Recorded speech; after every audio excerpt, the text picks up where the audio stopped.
Neste vídeo, vamos explorar as 3 formas de como o dinheiro é criado e discutir algumas das consequências disso tudo. Para facilitar, focaremos nos Estados Unidos, visto que eles detêm a moeda de reserva mundial. Mas tudo o que será discutido aqui tem implicações globais, já que os bancos centrais ao redor do mundo seguem princípios semelhantes. Então, vamos lá! Globalmente, os bancos centrais estão empenhados na emissão de dinheiro, o que gera questões de grande importância. Fomos sempre informados de que ganhar dinheiro é uma tarefa árdua, exigindo estudo e dedicação ao longo de nossas vidas. No entanto, como é possível que uma quantidade tão significativa de moeda em circulação possa surgir aparentemente do nada? Quem exatamente é o responsável pela criação do dinheiro? Quais são as implicações de tal fenômeno e o que podemos esperar para o futuro? Pois bem, vamos começar pelo dinheiro físico, que representa a primeira manifestação de moeda regulada pelo governo. Geralmente o processo é delegado ao Banco Central ou à Casa da Moeda, embora o governo mantenha o controle. O dinheiro físico corresponde a uma pequena fração de toda a economia, normalmente cerca de 3% e 8%. Esse processo de emitir dinheiro físico é denominado senhoriagem, e os custos associados à sua produção, acredite, giram em torno de apenas 3 centavos, resultando em um lucro aproximado de $9,97 para o governo. Sendo que essa dinâmica não é diferente no Brasil, então você pode estar se perguntando: por que os governos não adotam uma postura de contínuas impressões de moeda física, considerando o alto retorno financeiro? Bem, essas ações podem conduzir a conflitos de interesses, a uma impressão de dinheiro excessiva para cumprir promessas de campanha ou financiar guerras, e, em última análise, resultar na desvalorização da moeda e a dolorosa inflação de preços. Na prática, quanto mais dinheiro estiver em circulação, menor será o seu valor, e os bens de consumo se tornarão mais caros. Uma inflação descontrolada pode tornar o dinheiro praticamente inútil, como se viu em países como a Argentina, o Zimbábue e a Venezuela. Desse modo, é certo que, quando a inflação fica fora de controle, as pessoas perdem a confiança na moeda do seu país. No passado, o metal mais cobiçado do planeta, o ouro, atuava como uma âncora física limitando o crescimento da base monetária e incentivando a responsabilidade dos governos. Contudo, em 1971, o presidente Richard Nixon pôs fim ao padrão ouro-dólar, tornando a moeda mais elástica e sem lastro, provocando alterações significativas no panorama financeiro mundial. Dito isso, agora vamos falar dos bancos privados e a moeda baseada na dívida, que é a segunda forma de criação de dinheiro. Na maioria das economias desenvolvidas, cerca de 97% de toda a massa monetária é criada digitalmente pelos bancos. Esses criaram o conceito de moeda digital, argumentando que deveriam ser autorizados a criar mais depósitos do que os que possuem com base na dívida. E esse é definitivamente o pulo do gato, porque é assim que os governos terceirizam a criação de dinheiro aos bancos privados. Essa ideia de utilizar a dívida como dinheiro veio de inovadores ingleses que prepararam o terreno para que os bancos se tornassem os criadores de moeda em todo o mundo.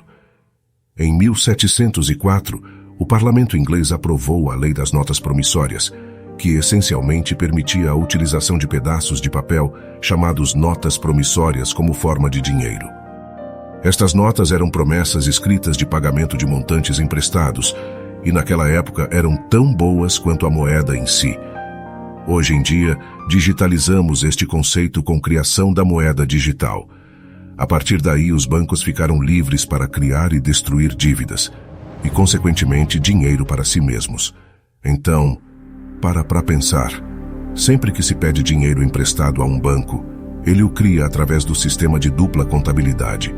Por exemplo, se pedir emprestado 500 mil para comprar uma casa, o banco cria 500 mil na sua conta e você tem 500 mil em dívida, que é a promessa de pagamento com juros. Esta dívida entra depois na economia como um todo, permitindo comprar coisas e fazer circular esse dinheiro.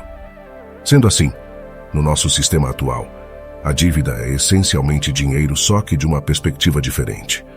Porque, na verdade, quando um banco emite um empréstimo, Não se trata do dinheiro das poupanças de outra pessoa que o possua, nem do dinheiro que o banco já tinha em seu caixa.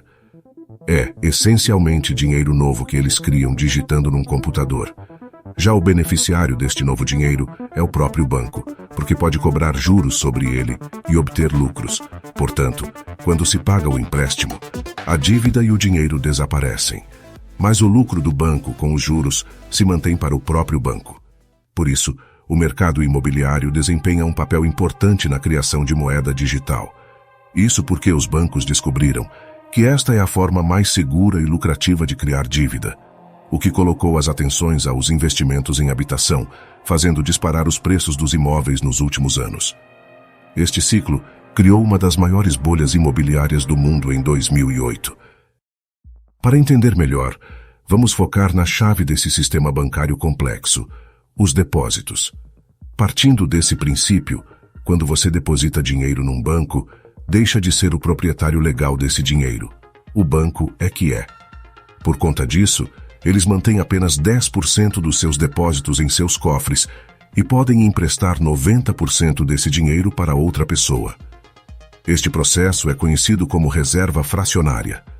Quando você pensa que está depositando dinheiro, está na verdade dando ao banco o direito de emprestar boa parte deste dinheiro, mesmo que o registro dos valores ainda permaneça na sua conta bancária. No Brasil, esse processo também é realizado. Exemplificando isso, digamos que você deposita 10 mil na sua conta bancária. O banco guardará apenas 1.000 em seus cofres e poderá emprestar a outra pessoa 9 mil. Com isso, 9 mil são depositados na conta de quem pediu o empréstimo, que pode, por sua vez, transferir o dinheiro para outro banco. Com esses 9 mil reais em outro banco, o sistema bancário repete o mesmo processo. Guarda 10% de reserva fracionária, 900 reais, e fica com o restante, 8.100 reais para emprestar para outras pessoas. Logo, esse processo continua sucessivamente sem parar, até se esgotarem as possibilidades de multiplicação desse dinheiro. Essa é a criação de dinheiro realizada pelos bancos, sem qualquer lastro na moeda ou ativo de valor. É assustador, funcionando de forma semelhante a uma pirâmide financeira. Mas mais assustador que isso é saber que os bancos também podem utilizar esses depósitos, juntamente com outros fundos, famosos hedge funds, para apostar em instrumentos financeiros como os derivativos. Esta prática tem como objetivo gerar retornos maiores, mas pode ser muito arriscada. Alguns destes instrumentos provocaram o colapso do mercado imobiliário e a crise econômica mundial em 2008. Hoje em dia, os bancos jogam com tantos derivativos, muitas vezes empilhados uns sobre os outros e com alavancagem, que o montante real investido neste jogo é incerto. Algumas estimativas colocam o mercado de derivativos em mais de US$ 1 quadrilhão, mais de 10 vezes a economia global. E, verdade seja dita, nós nos encontramos viciados em dívidas como indivíduos, famílias e empresas, e isso tem implicações significativas para a economia global. O fato é que muitas vezes as pessoas compram coisas que normalmente não poderiam pagar. Pode parecer bom no início e até impulsiona o crescimento econômico, mas em muitos casos isso se torna impagável. Elas acabam por ter tantas dívidas, se tornando escravas desse sistema. Muitas delas não conseguem gerar renda suficiente para o pagamento, e quando isso acontece, é um efeito cascata, que resulta em uma crise de insolvência e certamente recessão econômica. Você pode estar pensando que acabou, mas ainda não. Agora vamos voltar a falar mais sobre os bancos centrais, porque na prática, quando os bancos privados fazem apostas arriscadas como estas e amargam grandes prejuízos, como na crise imobiliária, adivinhem quem salva os bancões? Você acertou, os bancos centrais. Eles simplesmente criam dinheiro do nada. Sim, eles fazem isso comprando títulos do Estado. Mas lembrem-se, esse dinheiro ainda precisa ser pago por alguém. E adivinhem quem é que fica com essa dívida? Sim, é isso mesmo. Nós, os contribuintes. Sendo assim, quando os governos utilizam os bancos centrais para salvar os grandes bancos do seu comportamento imprudente, estão essencialmente passando a fatura para nós e para as nossas gerações futuras. Um bom exemplo disso foi em 2008. O governo americano teve de socorrer Wall Street com um resgate de 700 bilhões de dólares, o que foi uma medida bastante controversa. Mas pensaram que era a única forma de salvar a Main Street. E é aí que chegamos agora na última peça deste quebra-cabeça monetário, o Quantitative Easing, ou a flexibilização quantitativa. Este é um termo elegante para quando os bancos centrais criam significantes quantias de dinheiro eletrônico e incentivam empréstimos diretamente aos bancos, às grandes empresas e, ultimamente, até às pessoas físicas. É como se inundassem a economia com dinheiro. Os efeitos de curto prazo desta medida parecem fazer sentido. No entanto, no médio prazo, o efeito óbvio é o aumento da inflação acima do esperado. Ou seja, se os bancos centrais aumentam a oferta de moeda, isso causa uma elevação no nível dos preços da economia, o que chamamos de inflação. Isto acontece porque quando há um considerável aumento de dinheiro em circulação, mas sem um aumento equivalente na produção, a demanda supera a oferta, gerando escassez, e faz com que os preços aumentem. E isso entra num ciclo, já que a inflação pode vir em ondas que podem durar anos. Colocando as coisas em perspectiva, desde o nascimento da América até 2008, o país tinha acumulado menos de $1 trilhão em dívida. Mas em 2014, esse número tinha disparado para 4,4 trilhões de dólares. E depois, durante a pandemia, foram adicionados a essa dívida mais 3 trilhões de dólares em apenas 3 meses. Os resultados disso foram sentidos ao longo desse último ano, onde a inflação americana chegou a patamares bem altos para os padrões. Então a grande questão é: durante quanto tempo podemos continuar a imprimir dinheiro a este ritmo? Esse é um tema de debate intenso e o futuro da economia mundial está em jogo.